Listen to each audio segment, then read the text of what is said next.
My family planned a big Thanksgiving dinner, but didn't invite me. The funny part? I had paid for the turkey and desserts, so I canceled the order. On Thanksgiving Day, my dad called, panicked. The food never arrived, he said.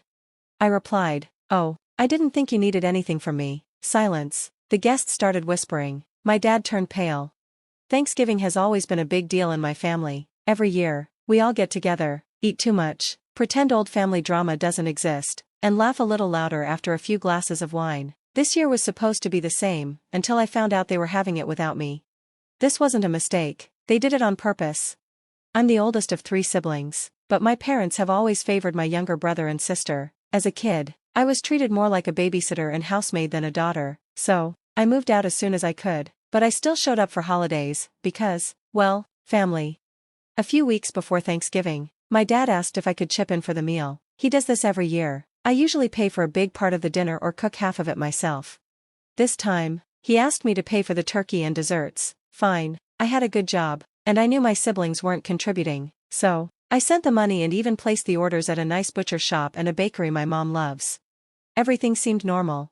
The moment I knew, a week before Thanksgiving, I was in a family group chat when my aunt mentioned she couldn't wait to see everyone. I replied, "Same, looking forward to it." Silence. No one answered. Weird. A few hours later, my cousin sent me a private message. "Hey, are you actually coming? Your parents told everyone you weren't invited." Wait, what? I called my mom. She tried to dodge the question, then finally admitted, "We decided to keep it small this year, just immediate family." "But I am immediate family," I said, getting angry. She got quiet. "We just thought it would be easier, less tension." I hadn't fought with anyone in months. The only tension was me refusing to fix my siblings' messes. I asked if my brother and sister were going. Yes. I asked if their spouses were going. Yes. I asked if my aunts and cousins were invited. Another awkward pause. "Well, we didn't think you'd mind." Oh. The payback. I hung up, furious. Then I remembered. I had paid for the turkey. I had paid for the desserts. I had placed the order under my name. They didn't even think about that. So, I did the only logical thing, I canceled everything. The butcher shop had no problem refunding me. The bakery hesitated but gave me my money back after some convincing.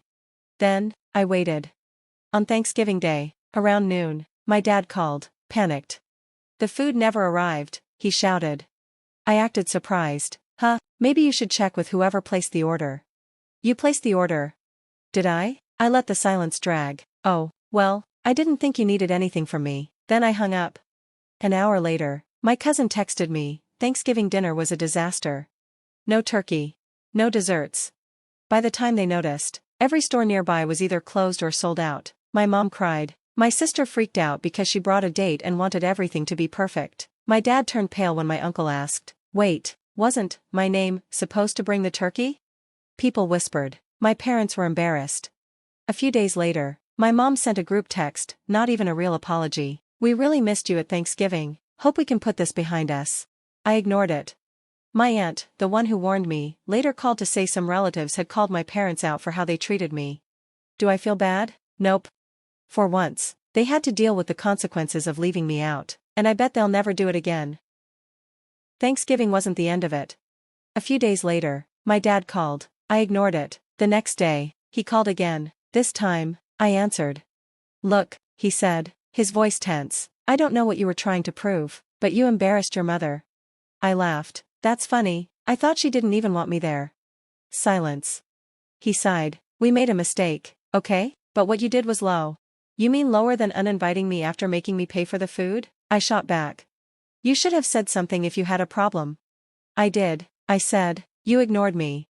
Another pause. Then he tried a different approach. "You're being dramatic. It wasn't even that big of a deal." I could feel my anger rising. "Not a big deal? Then why are you calling me about it, Dad?" No response. I hung up. That night, my cousin texted. "Okay, you officially started a war." I raised an eyebrow and replied. "Your mom is telling everyone you ruined Thanksgiving on purpose. She's playing the victim, saying you were always difficult, and this just proves it." Of course she was. Classic. I told my cousin I wasn't surprised. She just sent back a skull emoji. Fine, if they wanted to play games, I'd play too. Christmas Eve dinner in my family is even bigger than Thanksgiving. Same idea, lots of food, but with gifts and a fancier menu. I wasn't planning on going. But then my aunt, the one who had my back, called me. Listen, she said, I think you should come. Why would I do that? Because your mom is telling everyone that you can't handle being around family, that's why you're skipping Christmas. Oh. Oh, hell no. She's saying I'm avoiding them? Yep, my aunt said. And your dad is telling people he tried to fix things, but you're too stubborn. So now they were making me the problem, acting like I was overreacting? I took a deep breath. Okay, I'll come. But I wasn't coming alone. On Christmas Eve, I arrived fashionably late. The house was packed, people laughing, glasses clinking, holiday cheer everywhere. Then I walked in. The mood shifted. My mom's smile froze, my dad stopped mid-drink, my sister blinked like she'd seen a ghost. They didn't think I'd actually show up. Hey, I said, taking off my coat, Merry Christmas. Silence. Then, my mom forced a smile. Oh, you made it. Of course, I said, wouldn't miss it. Then, I stepped aside, and let my plus one walk in. My grandmother. Now, that might not sound like a big deal, but here's the thing, my grandmother, my mom's mom, cannot stand her. Years ago, they had a huge falling out. My mom treated her badly, tried to keep her from seeing us as kids, and basically acted like she didn't exist, so my grandmother stopped coming around. But I stayed in touch with her, and when she heard what happened on Thanksgiving, she was furious. So, I invited her to Christmas. The room went silent. Oh my grandmother said sweetly, looking around, it's been so long since I've been here, what lovely decorations, dear.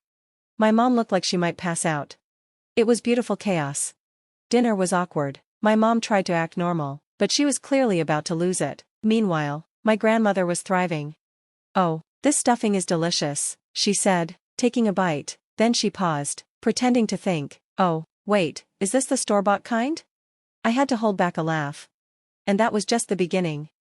I thought the drama would end after Christmas, but my mom had other plans. A week later, I started getting strange messages from relatives. Some were polite, hey, I heard there was some misunderstanding, hope you're okay. Others were more aggressive, wow, I never thought you'd be so cruel to your own family. I was confused, what now? Then, my aunt, the one who had my back, texted me, your mom's telling people you're unstable, she's saying your behavior at Christmas proves it. Excuse me? Apparently, my mom was telling everyone that I made a scene. Embarrassed her. Ruined Christmas. I stared at my phone, trying to process. Ruined Christmas? I had barely spoken, my grandmother did most of the talking.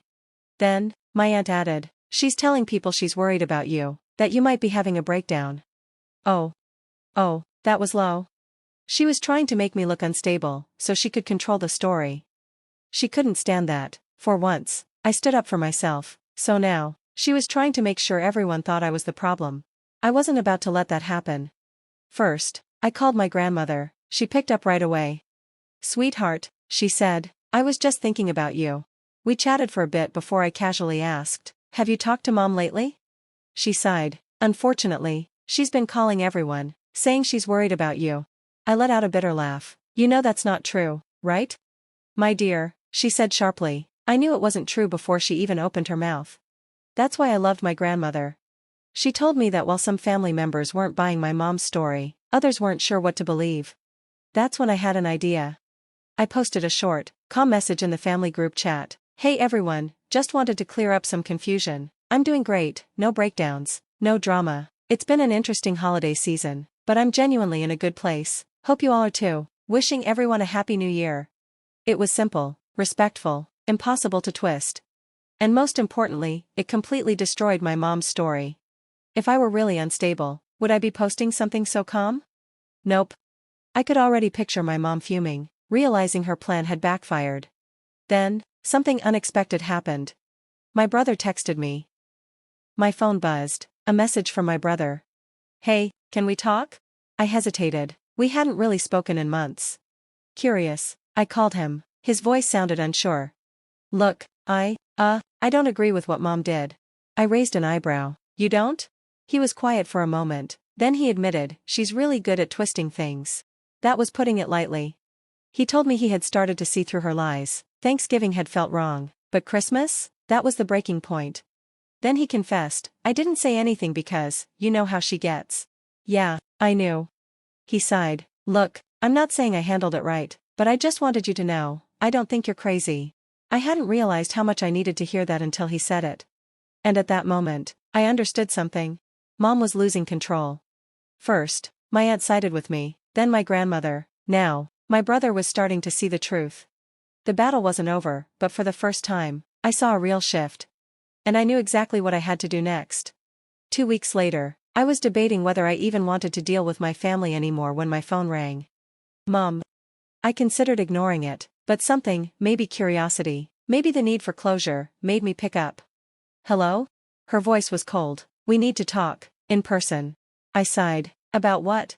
She paused, then, barely hiding her anger, she said, your little stunt completely humiliated me. There it was, not hurt me, not made me sad, humiliated. Mom, I don't think. She cut me off. Sunday dinner, 6 p.m. Your father and I expect you here. Then she hung up. I almost didn't go.